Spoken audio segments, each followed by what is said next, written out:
Hello friends, welcome back to my blog. তো তোমাদেরকে যে সেদিন দেখালাম যে আমাদের ঘরে ডিম আনলাম, সেই ডিমগুলো কিন্তু দেখো আমি কিন্তু সেদ্ধ বসিয়ে দিয়েছি। আর দেখেছো ডিমের সাইজগুলো কত সুন্দর, বেশ বড় বড়। তো সবসময় তো সমান হয় না, কখনো ছোট ছোট ডিম আসে, কখনো বড় বড় ডিম আসে, তো সেটা বলা যায় না। তো যখন যেরকম আসে সেরকম নিতে হয়। তো ডিমগুলো কিন্তু বেশ ভালো, আমার খুব ভালো লেগেছে। তো দেখো ডিম সেদ্ধ বসিয়ে আর একটু মানে সেদ্ধ ডিমটাকে ছাড়িয়ে নিয়ে একটু বিট লবণ ছিল না, এমনি লবণ দিয়েছে, একটু গোলমরিচ গুঁড়ো দিয়ে কিন্তু সন্ধ্যেবেলা খেয়েছিলাম।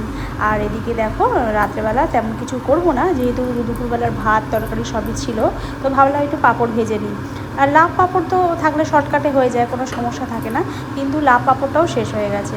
তো কি করব, সেই যে বড় যে পাঁপড়গুলো হয় না, যে মাধুরী পাঁপড় যেগুলো থাকে, সেই পাঁপড়গুলো কিন্তু ভাজতে বসে গেছি। আর ওই পাঁপড়গুলো না খুব আগে যখন আমরা ছোটোবেলা খেতাম খুব ভালো ছিল বা টেস্ট ছিল খুব। আর এখন না সব পাঁপড়গুলো একদম ভেজাল হয়ে গেছে।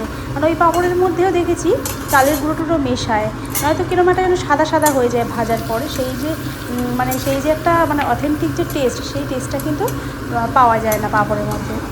তো কেমন যেন লাগে। তো এখন তো সবই ভেজাল, তো কী আর করা যাবে, যখন যেরকম থাকবে সেটাই তো নিতে হবে। তাই এই পাঁপড়টা দেখো আমরা কিন্তু ভেজে নিচ্ছি। রাত্রেবেলা ভাবছি এই ভাতের সাথে তরকারি সবই ছিল, তো ভাবলাম এই দিয়ে কিন্তু ভেজে নেব। তো আমি এটা সর্ষের তেল দিয়েও ভাজি, কিন্তু আমার বড় বড় সাদা তেল দিয়ে ভাজি, তো সাদা তেল দিয়ে কিন্তু পাঁপড়গুলো ভেজে নিলাম।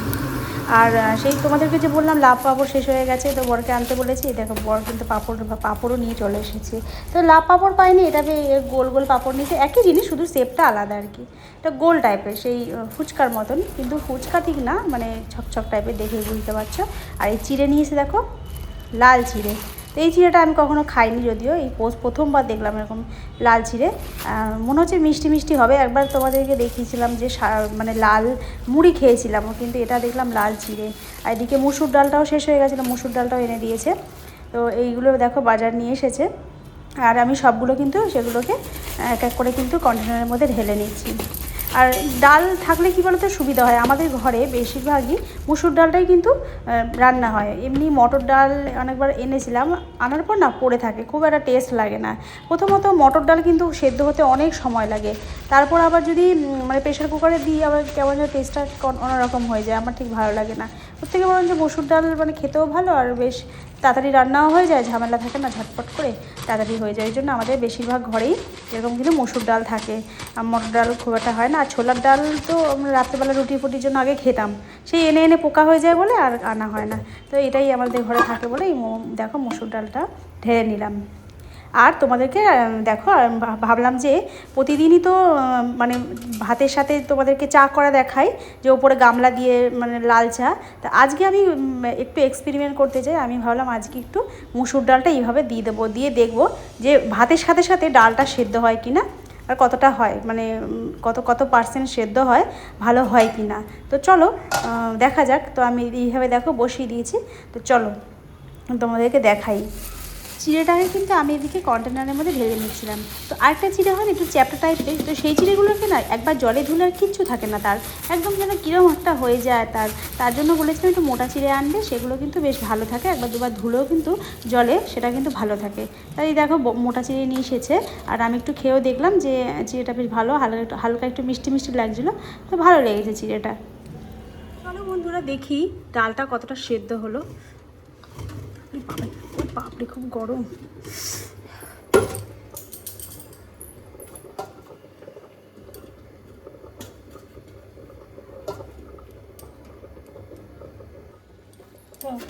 এই দেখো ডাল কিন্তু প্রায় হয়ে গেছে সেদ্ধ, দেখেছো? তাহলে আমার কিন্তু এক কাজে মানে দুটোই কাজ হয়ে গেল একটাতেই। তো এরপর ভাতও হয়ে গেল। এদিকে ভাতটা দেখো, ভাতও কিন্তু এর মধ্যে আলুও সিদ্ধ দিয়ে দিয়েছিলাম পরে, সেটা তো আর তোমাদের দেখানো হয়নি। দেখো আলু সিদ্ধ দিয়েছি, এদিকে আলু সিদ্ধ হয়ে গেল, আর সাথে কিন্তু এদিকে ভাতও ফুটছে। তো আরেকটু সময় বসিয়ে দেবো। এ দেখো ডাল কিন্তু সেদ্ধ হয়ে গেছে, দেখেছো? আরও তো ফুটবে, ভাত আরও ফুটবে, এই ভাতটা অনেক সময় লাগে। একবারে দিয়ে দিই একটু, একবারে লবণ ফবন দিয়ে কাটা দিয়ে, আর এই আম দিয়ে করবো, আমও দিয়ে দেবো, দিয়ে পরে এই কড়াতে একটুখানি সম্বাদ দিয়ে দেবো, হয়ে যাবে। এর মধ্যে আমি দিয়ে দিলাম কাটা, আর সাথে দিলাম একটু লবণ আর হলুদ। দেখো কাটা দেওয়া হয়ে গেছে, আরও যদিও অনেকক্ষণ হবে। তো আমটাও দিয়ে দিই। এই যে অনেকটা আম, পরে একটু ফুটিয়ে নেবো ভালো করে কড়াতে, সম্বার দিয়ে, ব্যাস তাহলে হয়ে যাবে।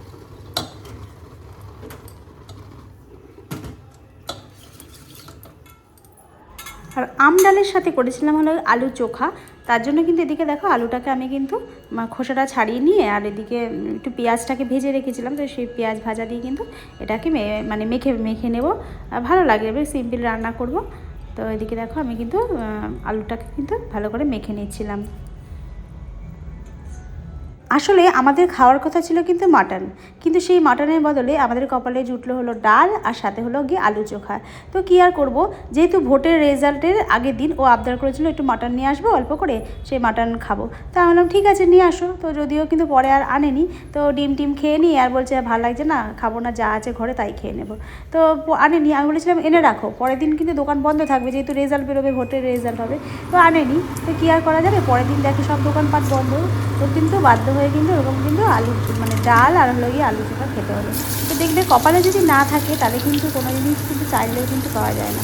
তো কপালে থাকলে তবেই কিন্তু সেটা তোমার মানে খাবার বলো আর যাই বলো সেটা কিন্তু তোমার কাছে জুটবে, তোমার সেটা হবে। তো যাই হোক, তো সেই আলু চোখার ডাল দিয়ে খেলাম। আর পরের দিন কিন্তু এদিকে পটল আলুর তরকারি নিয়ে বসে গেছি, আর সাথে করবো এরকম আমের টক। তো আমের টক বলতে এটা কিন্তু চাটনিও ঠিক না, মানে একটু লবণ আর হলুদ দিয়ে আর হলো গিয়ে সামান্য সর্ষে ফোড়ন দিয়ে আর একটু ভেজে নিয়ে তারপরে জল ঢেলে দিয়ে আর একটুখানি নামানোর আগে একটু হালকা চিনি দিই, বেশি চিনি না, মানে হালকা একটু টক টক, হালকা একটু মিষ্টি মিষ্টি, এরকম টাইপের ব্যাপারটা হবে। তো এরকমই কিন্তু আমরা খাই, কারণ সবসময় তো চাটনি বেশি মিষ্টি দিয়ে খাওয়া যায় না, খাওয়া অত ভালো না, বেশি চাটনি করে খাওয়া, তো এটা হালকা টক টক বলা যায়।